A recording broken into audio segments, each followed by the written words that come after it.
Hello, BookTube. I wanted to do a video responding to something I saw on Shawn the Book Maniac's channel once again. He referenced a prize, a literary prize in France, that has an interesting approach. They give their panel of judges only one page from each of the books that are potential candidates for inclusion. Page 112 of each book. No author, no title, no nothing. Just that. And the judges apparently decide which books they want to read in their entirety and consider for the prize based on their reactions to that one page. And with an infallible, his infallible instinct for an open-ended type of quasi-tag that just gets us all talking about books, Shawn thought about adapting that and doing it himself. And he did, in a video that I will try to remember to link down below. But I wanted to try it myself. You pick 3 novels that you haven't read yet and read page 112 of each, and then discuss. I like that. I think obviously you know what I'm going to what my one quibble is going to be is that it should be worse than nonfiction as well. It's nonfiction November after all, so I might do another one of these for nonfiction. But I want to start with fiction. I have 3 novels here, and I want to go through them and see what we can see about what page 112 of each. So we'll start with this first one here. Which in Shawn's video, coincidentally, one of his excerpts started a chapter on page 112. One of mine does as well. It's this one. We parked a few streets over from the station and walked the rest of the way. When we arrived, I saw why. Dozens of hacks and photographers shouting questions, taking pictures of anyone who went by. From a distance, I heard the same repeated words. Sex? Drugs? Suicide? We made our way to the south entrance. I never felt scared walking in there before. Inside the station, every person we passed had their ear pressed to a phone. Even so, others rang endlessly in the background. Uniformed officers were bursting out of every door, and there was a frenzy of people coming and going in all directions. I was escorted into the lift to the 4th floor, Superintendent Parr's office. No one was worried about blowing my cover now. His frazzled secretary dispatched 3 callers in the time it took us to pass her desk. Detective Koenig took me right up to the door and knocked. "Come in," said a voice from the other side. Koenig opened it. "Waits," he said. Pars was sitting behind his desk with his back to the window. He looked more gaunt than usual, his jawline like a downward-facing arrow. There were 2 telephones in front of him, and lights blinked from both. There was someone on hold on every line. "Thanks," he said as I came in. Koenig closed the door, staying outside. Opposite Pars sat David Rossiter. His face was puffed up from lack of sleep, and his suit was crumpled. The top button of his shirt was undone. It seemed unnatural to see him without a tie. Okay, so that's our first excerpt, and there's a lot that we can tell without knowing anything else about the book. There's a lot that we can tell from that one excerpt. Obviously, this is a police procedural thriller, and obviously, the writer of this piece has watched a lot more movies than they've read books. This entire first page is directions for a camera unit, not written prose. We're told what everything looks like in quick, straightforward, scene-setting sentences. We're told that the receptionist dispatched 3 calls in the time it took them just to pass her. When if you're being escorted to someone's office, you wouldn't notice that. That's what a camera would notice. And also, where was it? Yes, Koenig closed the door, staying outside. Well, how do you know that? If you're on the inside of the office, you don't know that. The camera knows that. The knock, the dialogue, it's all cinematic, and there's no fat on it at all. So the very last line that I read, "It seemed unnatural to see him without a tie," is the only line that can't be conveyed with a camera. So we've got that. We pretty much know where we stand with that excerpt. And now we'll move on to the next one. Page 112 on the next one does not start a chapter, but will survive. Every time we ate dinner in my childhood home, I got spooked by the oil painting of Jens Henrik that hung at the end of our dining table, the Great Dane leering up at me, pale-faced and sharp-boned, a dark mop of hair falling over his brow almost all the way down to his lurid blue eyes. Noticing the eyes of this long-dead forebear as they followed me around the dining room, eyes that were clearly my eyes as well, I was filled every time with a dread sense of doom. Prior to the discovery of Roseborne's powdered gold, Jens Henrik Jensen had owned and operated a grist mill, hence the name of our road, but shrewdly converted this to a cement grinding mill soon after the limestone's unearthing. Thereafter, production of Roseborne cement would quickly become the bedrock of our family business, a company known to this day by anyone who works in the construction industry, the Jensen Royal Cement Company.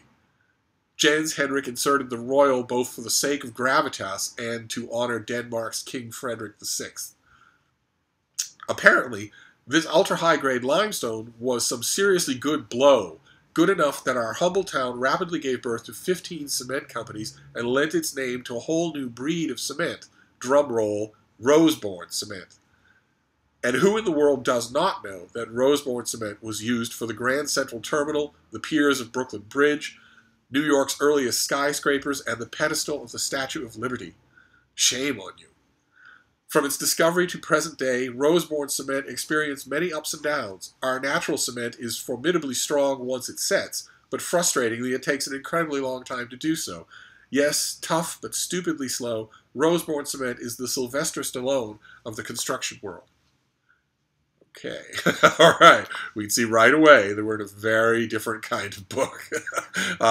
There's nothing here like the quick telegraphic line setup of the previous example. Instead, this is edging towards literary fiction. It's edging towards being too cutesy by half for its own good, right? That shame on you. Is probably, I mean, I don't know, I haven't read the book, but it's probably a gesture towards the narrator's personality, but it's a little obnoxious. It shows a writer who is not secure enough to get to write prose that we will understand to mean the sarcastic shame on you. Instead, they have to actually put it in the line. And there are a couple of problems, as I'm sure you might have noticed. First of all, who is Sylvester Stallone? You know who he is. I know who he is. No one in 100 years is going to know who he is. Any more than Taylor Parker, you don't know that name now. Why should you? Will Sullivan, you have no idea who that is. And why should you? It's lazy writing. And the cement isn't stupid. Cement is an inanimate object. It's not the cement did not experience many ups and downs. The cement's qualities were known all along. So it might be that it was a frustrating thing, but it wasn't like somebody bought Roseborne cement and thought that it was going to harden quickly.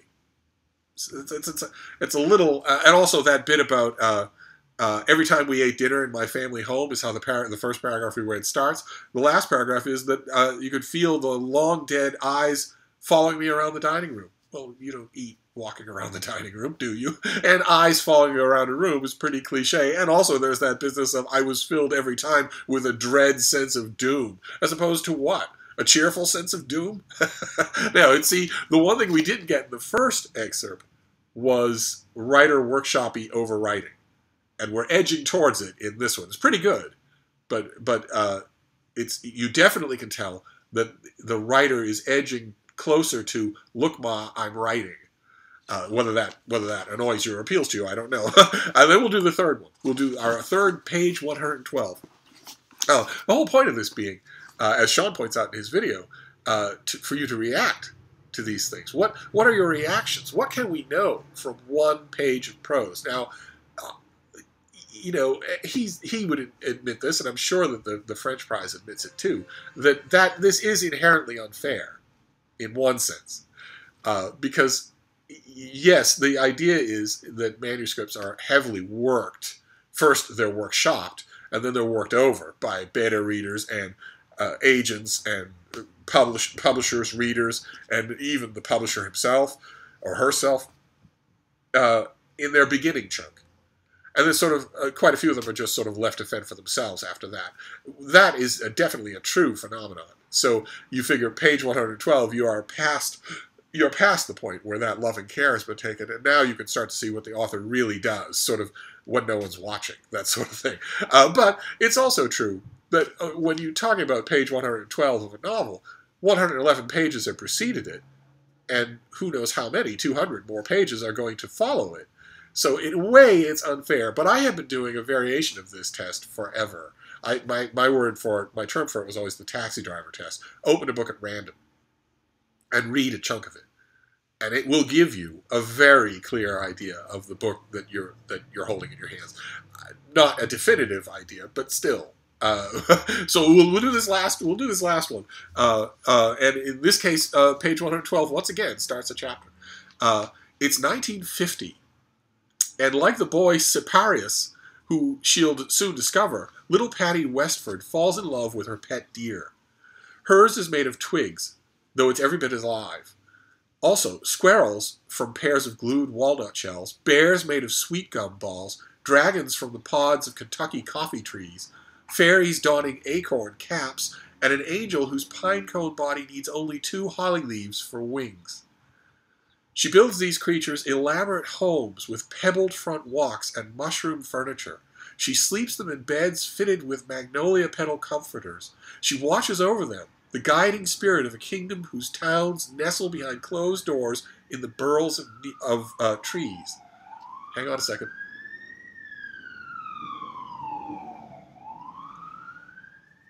Okay, that's not part of the reading. Knotholes turn into louvered windows, through which, squinting, she can see the inviting parlors of woody citizens, the lost kin of humans.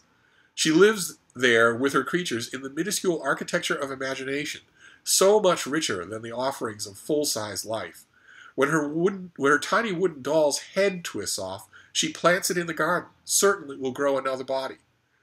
All her twig creatures can talk, though most, like Patty, have no need of words. She herself said nothing until past the age of 3.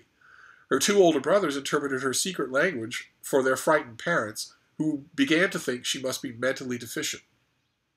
They brought Patty into the clinic in Chillicothe for tests that revealed a deformation of the inner ear. The clinic fitted her with a fist-sized hearing aids, which she hated. When her own speech started to flow at last, it hid her thoughts behind a slurry hard for the uninitiated to comprehend. It didn't help that her face was sloped and ursine. The neighbor's kids ran from her, this thing only borderline human. Acorn people are so much more forgiving. Okay, all right. Again, literary fiction. Very much so. Only I think you maybe will agree, certainly it's my reaction when I read this, that this is literary fiction of a much higher order than the last excerpt that we read. This is literary fiction that mostly lands. Stunning, even in so short an excerpt. A little on the heavy-handed side, but amazingly good. Little things like, what was it here? She sleeps them in beds fitted with magnolia petal comforters. Sleep is a verb there. Very well done. And the profusion of imagery and the way the language loops and twirls all around. The way that it can be elaborate on something like a miniature bed and then describe the girl, her own face as sloped and ursine. Quick and unusual. Words that are unusual, they stop you, they make you see her. Very good, in other words, a very good page 112. So now, according to the ritual of this thing, we will reveal. It will be the grand reveal of what we've been reading. The first one, the thriller, is indeed a thriller. It's Sirens by Joseph Knox. The second one, as you probably could tell from the giveaway in the excerpt itself, is Christopher Yates' book Gristmill Road. And the last one comes out in the spring. I'm hugely excited for it. And it's The Overstory, the huge new novel by Richard Powers, the author of the Goldbug Variations and Galatea 2.2. And I firmly believe that even if I didn't know that, of course I have these things in my lap while I'm reading them, so I know what they are, but I firmly believe that if I didn't know that, if I'd read those things literally blind, I firmly believe that I would have come to roughly these same conclusions. I think reading the one page really does give you a good gauge of what kind of thing you're reading.